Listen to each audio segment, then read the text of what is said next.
Halo,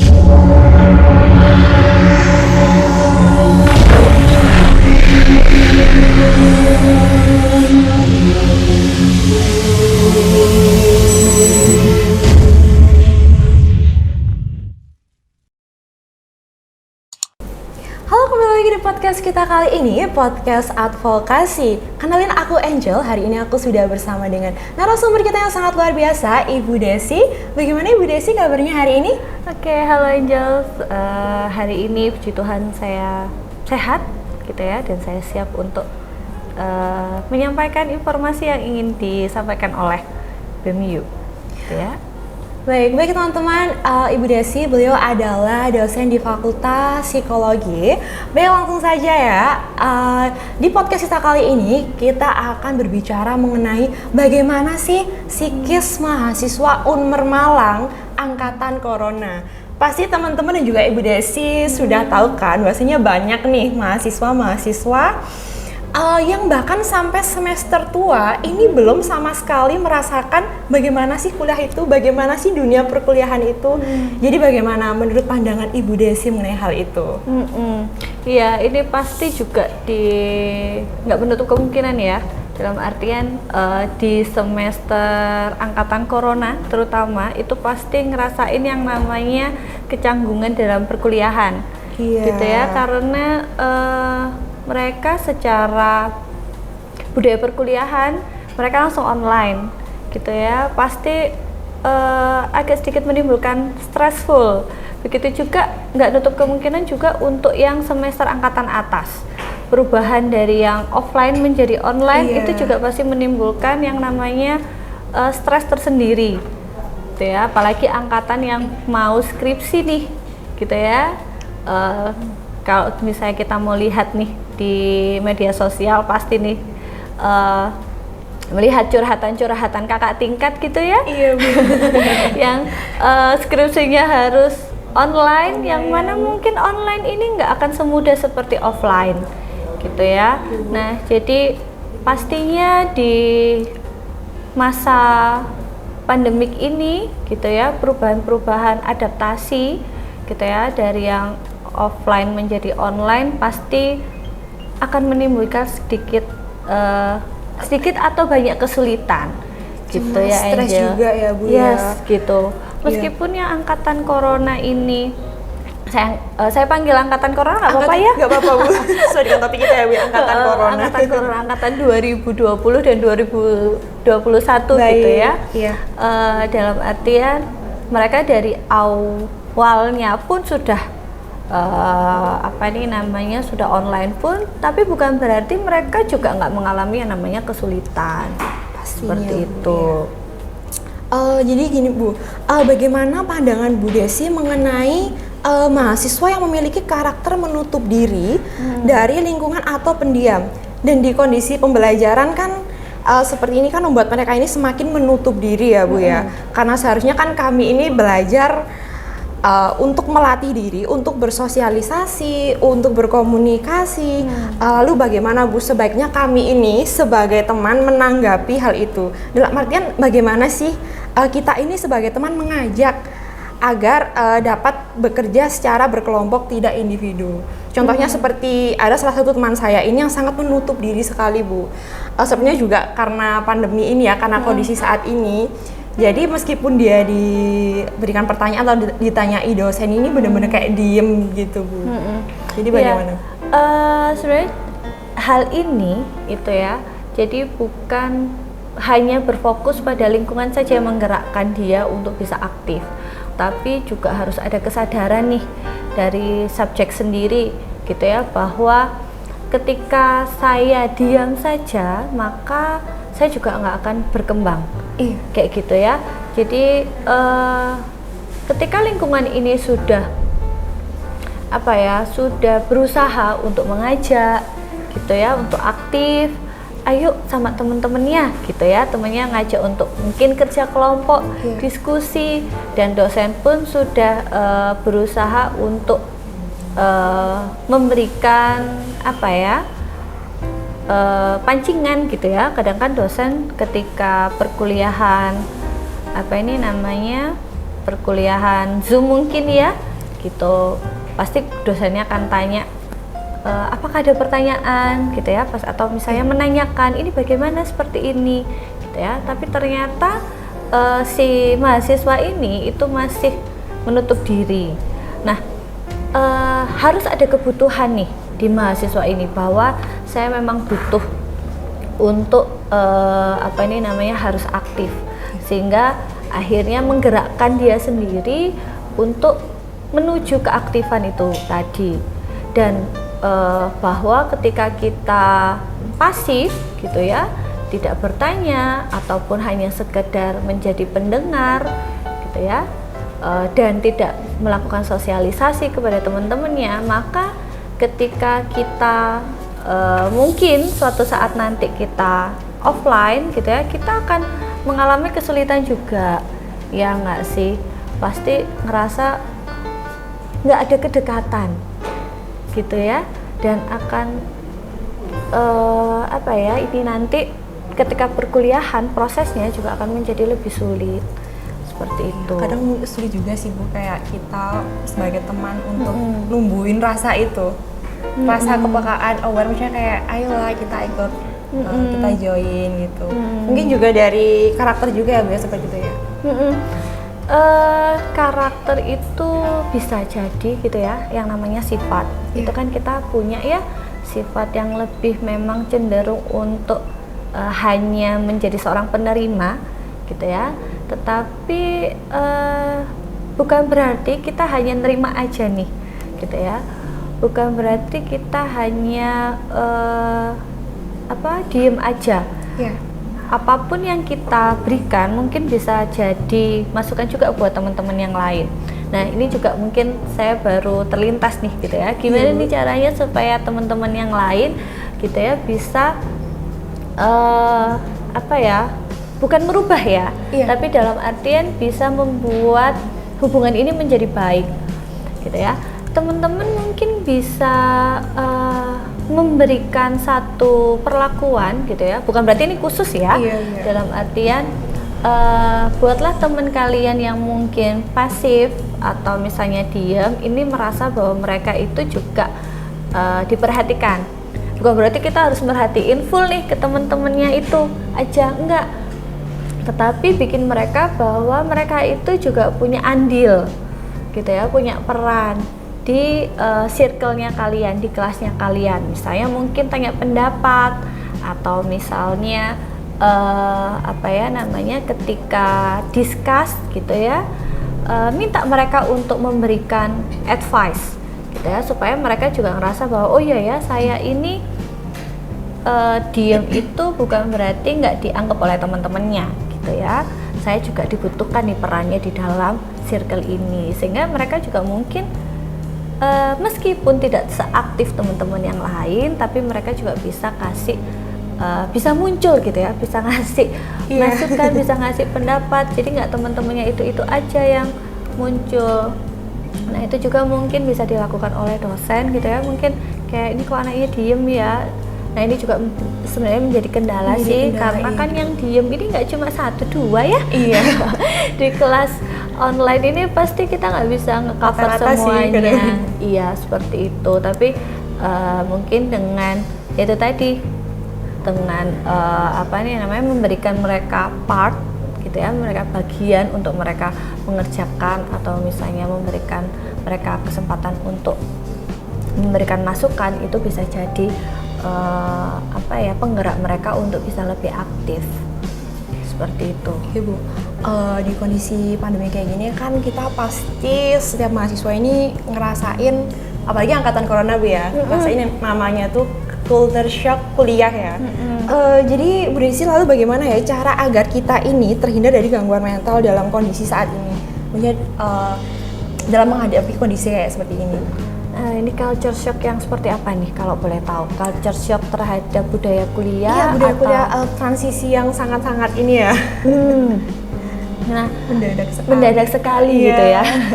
Meskipun sebenarnya kalian lulusnya pun masih lulusan online ya. SMA-nya masih sempat online gitu ya. Tetapi menuju ke perkuliahan, masa perkuliahan pasti ada yang namanya culture shock tadi yang sudah disebutkan terkait dengan budaya-budaya perkuliahan gitu ya. Nah, gimana nih caranya gitu ya? Nah, sebelum kalian perkuliahan ini kan pasti ada yang namanya PKKMB ya, atau ospek gitu. Iya ya, sebutannya ospek ya. Anggap aja PKKMB itu aja ya yang sekarang. Ini adalah sebenarnya fase untuk apa ya, kalian mengenal terkait dengan budaya perkuliahan, meskipun sebenarnya cuma sedikit gitu ya informasi yang disampaikan, tetapi paling tidak kalian sudah tahu apa gambaran perkuliahannya, terus siapa-siapa aja dosennya. Mungkin ketika PKKMB, nggak mungkin ya, ini kayaknya iya deh. PKKMB itu akan ada kakak tingkat yang akan mendampingi, ya nggak sih, ketika mungkin dalam penugasan dan sebagainya. Nah, itu bisa kalian gunakan untuk mencari informasi. Kira-kira nih, gitu ya, mata kuliah seperti ini nih Kak, gitu ya. Gambaran perkuliahan seperti apa sih? Apa aja sih yang tugasnya? Apa aja sih yang dikerjakan nantinya? Seperti itu. Terus kalau misalnya online gini, kira-kira pengaplikasiannya kayak seperti apa? Nah, terus mungkin bisa mungkin bisa tanya tentang gambaran dosennya. Bukan berarti ini fasilitas untuk menggibah ya, tapi lebih mengarah seperti kayak bagaimana ya dosen ini menjelaskan, gitu ya. Apakah dosennya akan menjelaskan secara rinci atau tidak, ataukah kita yang diminta untuk secara aktif mencari tahu. Nah, ini juga bisa jadi fasilitas kalian untuk bisa mengetahui dan mengurangi yang namanya culture shock, seperti itu. Jadi apa ya, meskipun kita secara online, tapi kita paling tidak tahulah secara gambaran umumnya ini perkuliahan bagaimana gitu. Jadi nggak kaget yang dosennya ternyata seperti ini gitu ya. Ternyata tugas perkuliahan itu seperti ini, seperti itu. Dan biasanya kita akan ada yang namanya perwalian gitu ya. Nah, perwalian ini adalah fasilitas juga buat mahasiswa itu free bertanya kepada dosen apa yang menjadi kesulitan kalian, seperti itu, terkait dengan proses perkuliahan begitu. Dan itu sebenarnya mungkin terlihat kecil ya, tetapi itu adalah sebenarnya support system gitu ya, berupa bentuk dukungan kecil dari fakultas, terutama untuk supaya mahasiswa ini tidak mengalami yang namanya kesulitan, seperti itu. Kalau misalnya mungkin itu biasanya dibutuhkan untuk anak-anak yang ingin tahu ya, maksudnya punya inisiatif, ini kayaknya aku harus tanya, ini jadwalnya apa ya, kok ini apa ada yang nggak beres tanya. Tapi buat anak yang mungkin introvert ya Bu ya, biasanya kalau introvert pendiam lah ya, pendiam, itu biasanya kayak ya udah sih, kayak apa yang ada gitu ngalir aja gitu. Biasanya aku kasihnya kayak gitu sih Bu. Itu Bu Desi sendiri bagaimana? Itu sih sebenarnya yang ya itu tidak menutup ya bahwa itu ada sebenarnya kekurangan media online gitu ya. That's why sebenarnya memang harus karena kita mungkin terbiasa offline ya, terbiasa ketemu, terbiasa untuk tatap muka. Dan kalau misalnya yang pendiam ini masih kelihatan nih sama dosennya gitu ya. Ya, ini agak sedikit susah nih, karena nggak cuma satu atau dua orang yang seperti ini. Dan juga dari bawaan, dari karakter, dari lingkungan, faktor lingkungan juga Bu ya. Jadi memang harus ada penggerak nih dari dalam dirinya, bahwa seperti yang saya awal tadi bilang, bahwa harus ada penggerak bahwa yes, I need nih gitu ya. Saya butuh nih untuk bertanya, untuk untuk mengaktifkan segala informasi gitu ya. Jadi saya bukan hanya sekedar penonton aja, seperti itu. Jadi gimana caranya? Pada akhirnya memang lingkungan yang harus bekerja, gitu ya. Gimana kita harus membuat suasana gitu ya, suasana mungkin kelas gitu ya lebih friendly, sehingga anak-anak yang pendiam pun juga tidak merasa bahwa dirinya terabaikan atau tidak dinilai ada gitu oleh lingkungannya gitu. Jadi teman-teman yang mungkin aktif, jangan lupa nih teman-temannya yang mungkin sedikit pendiam gitu ya. Terhambatnya juga karena ini juga sih online juga kan Bu, taunya kayak di Zoom aja, kadang nggak on cam juga, jadi kita nggak tahu nih kayak kenal aja enggak gitu. Nah, kalau untuk yang mungkin satu daerah banyak anaknya, gitu ya, atau satu kawasan itu mahasiswanya dalam satu kelas ini banyak gitu ya, maka itu akan tercover. Tapi bagaimana sama teman-teman yang mungkin ada di luar lingkungan kita gitu ya, masih ada di daerahnya masing-masing. Kalau misalnya nggak ke Malang gitu ya, contohnya ya nggak akan ketemu sama teman-temannya nih. Iya, itu yang kasihan sih Bu. Nah, mungkin bisa juga biasanya tukar-tukaran IG nggak sih gitu itu. Bisa tukar-tukaran IG. Nah, dari IG itu mungkin kita bisa ngelihat kesukaan seseorang gitu ya, hobinya apa. Nah, mungkin teman-teman yang punya hobi sama atau interest yang sama gitu ya, mungkin bisa pendekatannya melalui hal seperti itu. Nah, nanti kalau misalnya mereka udah ngerasa nyaman gitu ya, bisa diajak nih gitu ya.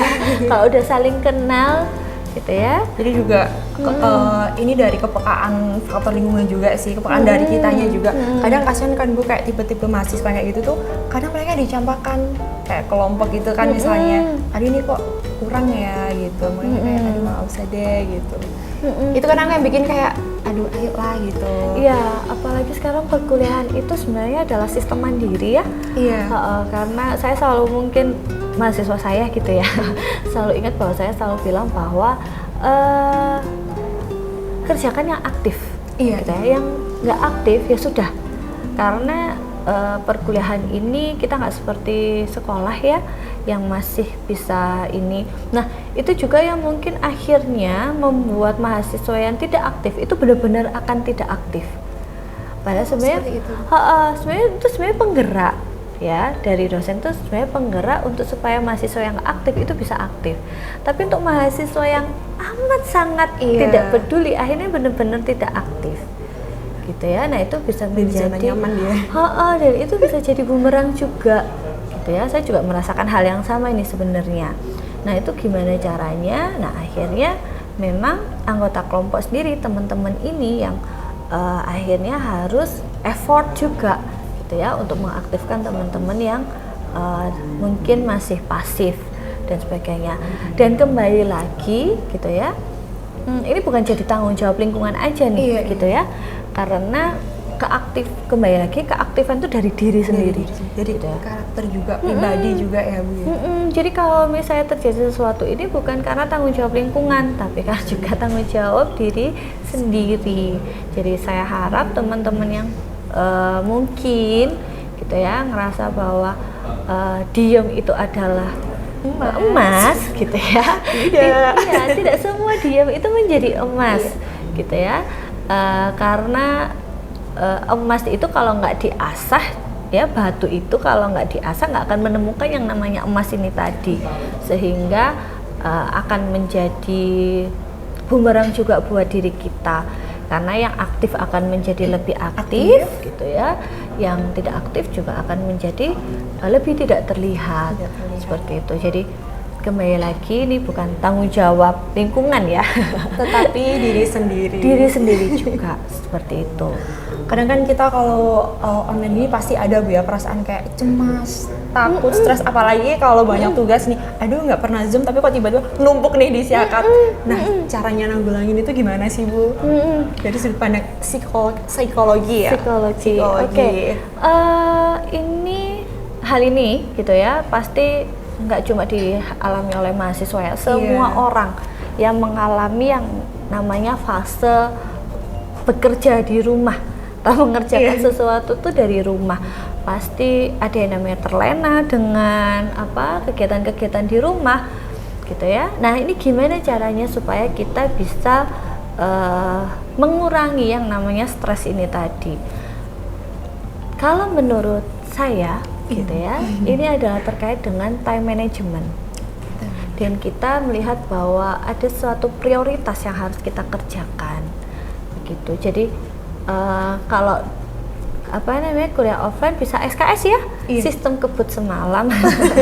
Tetapi karena online, meskipun sebenarnya masih bisa SKS, cuma pada akhirnya akan nggak worth buat diri kita sendiri, maka kita harus tetap melakukan yang namanya time management.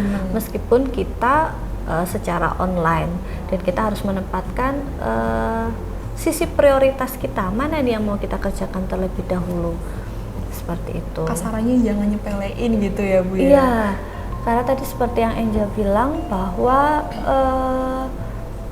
tiba-tiba si akad itu tugasnya banyak, numpuk gitu ya, karena asumsinya gitu ya, online itu adalah memudahkan, sehingga mungkin gitu ya, sebagai kompensasi perkuliahan yang online ini, akhirnya untuk mengevaluasi mahasiswa itu menggunakan tugas gitu ya, karena kan kita nggak bisa tahu nih mahasiswa bisa paham nggak materinya gitu ya, dari mana nih mahasiswa bisa paham. Nah, salah satu caranya itu dengan melalui tugas.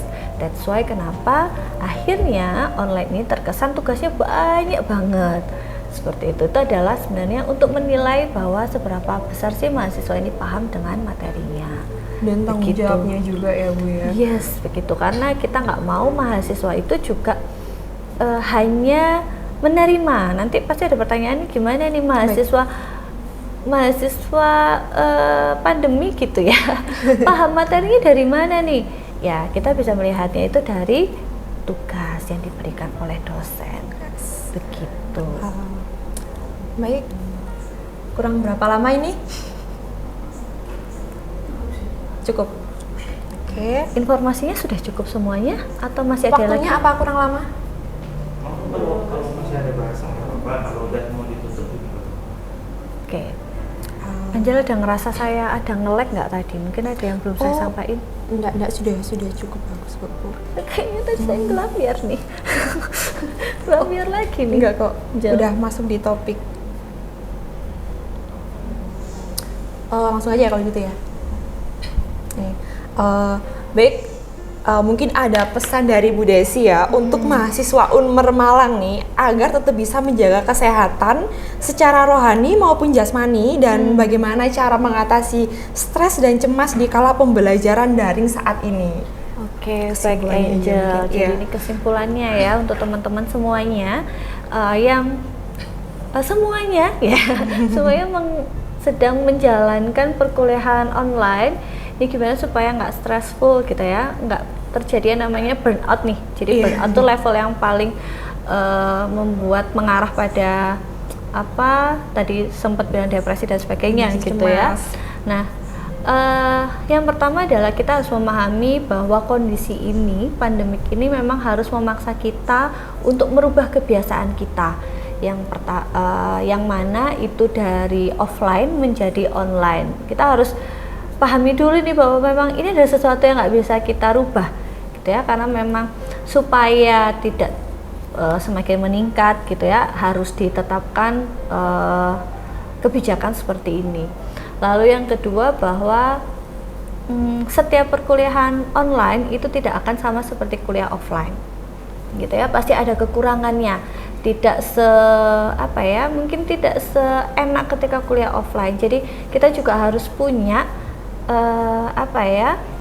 pembekalan diri sendiri. Nah, ini terkait juga setiap pribadi manusia itu punya karakter yang beda-beda ya, untuk bisa memahami gitu ya atau menerima kondisi seperti ini. Jadi dan cara yang akan dimunculkan setiap orang ini juga akan beda. Misalnya contohnya misalnya ketika pembelajaran materi yang diberikan oleh dosen, mungkin Angel akan lebih suka membaca terlebih dahulu gitu ya, karena merasa bahwa saya harus punya bekal nih untuk bisa memahami apa yang disampaikan oleh dosen. Tapi ada juga yang tipenya itu harus menulis, jadi apa yang dosen sampaikan itu harus ditulis. Nah, cara-cara seperti itu yang harus dipahami oleh mahasiswa, karena kembali lagi ini kan self ya, pembelajaran sendiri. Jadi individunya yang harus bergerak. Jadi kita harus memahami karakter kita itu yang seperti apa sih yang membuat pembelajaran itu lebih nyaman. Nah itu harus kita pahami dan kita apply supaya apa? Supaya kita nggak mengalami hambatan ketika memahami materi yang diberikan oleh dosen, seperti itu. Terus yang ketiga sampai salah nih, cari yang namanya support system. Iya, meskipun tadi pendiam gitu ya, meskipun lebih suka untuk sendiri mengerjakan, tapi kembali lagi meskipun kita ngerjainnya online, ngerjakan sendiri, kita tetap butuh orang lain gitu ya, untuk bisa apa sih, supaya ya kita ngerasa bahwa kita perkuliahan ini nggak cuma sendirian, kita berkuliah juga dengan teman-teman yang lain. Online ini apalagi kalian nggak ketemu dengan teman-teman ya, mungkin di WhatsApp group atau mungkin kalian ada pertemuan kecil, yuk sempatkan sebentar untuk ketemu teman-teman yang lain untuk supaya nggak awkward moment ketika nanti perkuliahan. Karena nanti kalau di kuliah itu ada kerja kelompok gitu ya, terus nanti kalian akan ada presentasi dan sebagainya, akhirnya menuntut kalian untuk tetap berkomunikasi dengan teman-teman yang lain, harus punya hubungan yang baik sama teman-teman yang lainnya, seperti itu. Itu cukup lumayan membuat rilis stres gitu ya. Jadi rasa takut, rasa cemasnya itu nggak hanya dibebankan pada diri kita sendiri, karena kadang kita ngerasa bahwa kok sendirian ya, padahal kita nggak tahu teman kita yang lainnya juga pasti mengalami hal yang sama. Seperti itu. Tapi saya tiba-tiba kepo nih, ngomongin soal support system. Apakah support system ini harus berbentuk pribadi atau seseorang ya? Apa bisa dalam berbentuk mungkin nonton film atau seperti itu ya Bu ya? Oke. Support system itu memang banyak hal ya. Iya. Banyak yang ada di ranah support system. Bahkan ketika kita duduk gitu ya, ketika kita duduk di tempat yang tepat gitu ya, dengan kondisi yang tepat untuk bisa memahami, itu menurut saya juga sebenarnya support system. Kita menyusun perintilan-perintilan ini supaya kita bisa konsentrasi gitu ya. Apakah nonton itu jadi support system gitu ya? Kalau saya lebih ke arah support system, tapi bukan yang secara langsung ya. Itu adalah sebenarnya memperkuat kita untuk supaya kita bisa mempertahankan. Jadi misalnya saya udah belajar nih gitu ya. Nah biasanya kan ada reward ya, self reward. Nah bisa self rewardnya supaya nggak terlalu stres gitu ya, bisa melalui dengan nonton, seperti itu. Jadi support system nggak sih itu ya, support system tapi bukan yang bukan yang terlalu kelihatan gitu ya. Jadi tidak harus berbentuk manusia. Tips buat teman-teman nih yang kalau mungkin nugasnya kurang semangat, tenang, support system nggak harus tentang manusia, nggak harus tentang pacar ya Bu ya? Nggak harus. Kalau nggak punya pacar bisa cari teman-teman yang lain, siapa tahu teman yang lain bisa jadi pacar lo. Gitu ya. Baik teman-teman, kita tahu ya bahasanya pandemi corona ini sangat berdampak sekali ya kepada mahasiswa, pastinya tidak kepada mahasiswa saja, kepada dosen pastinya juga merasakan dampaknya ya Bu ya. Kita dapat mengatasi keadaan ini, yaitu yang pertama yaitu time management, kedua yaitu kepekaan diri sendiri, ketiga yaitu pemahaman karakter seperti yang sudah dijelaskan Ibu Desi tadi. Baik, pembicaraan kita sangat menarik sekali ya Bu ya. Sangat disayang sekali kalau podcast kita pada kali ini harus kita sudahi. Maka dari itu teman-teman, ayo subscribe channel YouTube kita di @unmermalang dan juga follow Instagram kita di @unmermlg biar teman-teman semuanya bisa ngikutin updatean kita. Dan sampai jumpa di podcast kita selanjutnya. Untuk mahasiswa Unmer Malang, tetap semangat, jaga kesehatan, and see you.